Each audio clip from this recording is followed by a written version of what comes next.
Stop weaponizing our justice system. Do not treat dissenters like us as criminals. Do not treat opposing views like you're hearing today, like you're hearing tonight. Do not demonize us and do not weaponize the justice system. At yung inihingi natin, yung peace sa transparency, accountability, at peace. You and I are no longer safe. Our families are far from being safe. Our country is not safe anymore because this administration brought us to where we are now, on the brink of war with China. Because they are pursuing a flawed and erroneous foreign policy.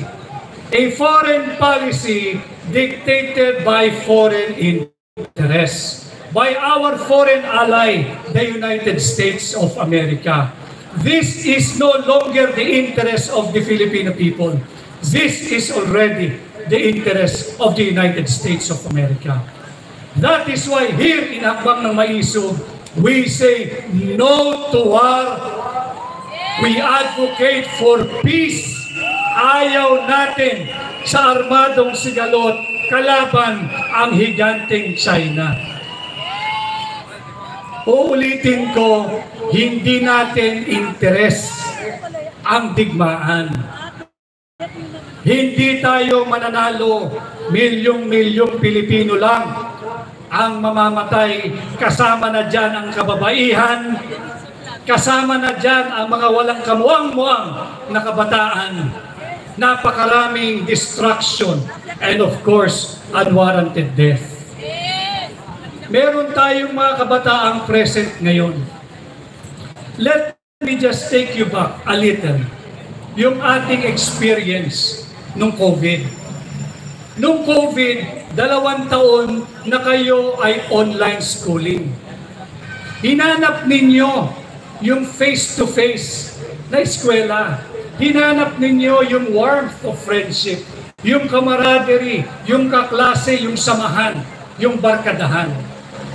Yan po ay COVID lamang.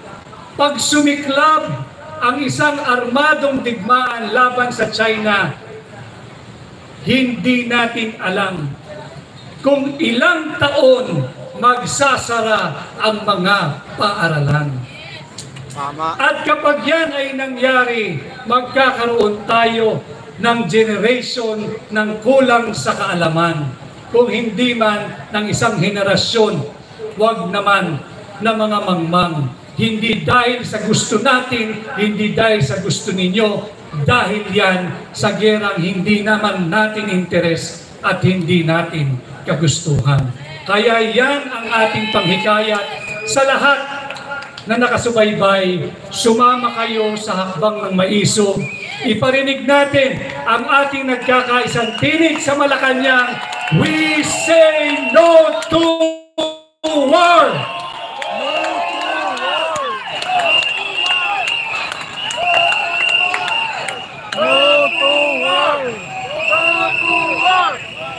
Idugtong ko rin para doon sa nagpapauto-uto sa ating kaibigang bansa at alyado pa naman na Amerikano. Hindi natin kaya ang digmaan. Hindi dahil tayo'y duwag, hindi dahil tayo may defeatist attitude, but because we're speaking from a recent experience. Ano po yan? Tatandaan niyo ulit yung COVID. Hindi na malaman ng pamahalaan at nating mga ordinaryong mamamayan kung saan dadalhin ang mga kamag-anak, kaibigan, kakilala at mahal natin sa buhay na tinamaan ng COVID. Overcapacity na ang lahat ng ospital. Nakaratay na sa labas ng mga ospital. Yung mga nangamatay, nasa body bag, nagkalat na rin sa labas ng morgue. Hindi pa ho gera yan.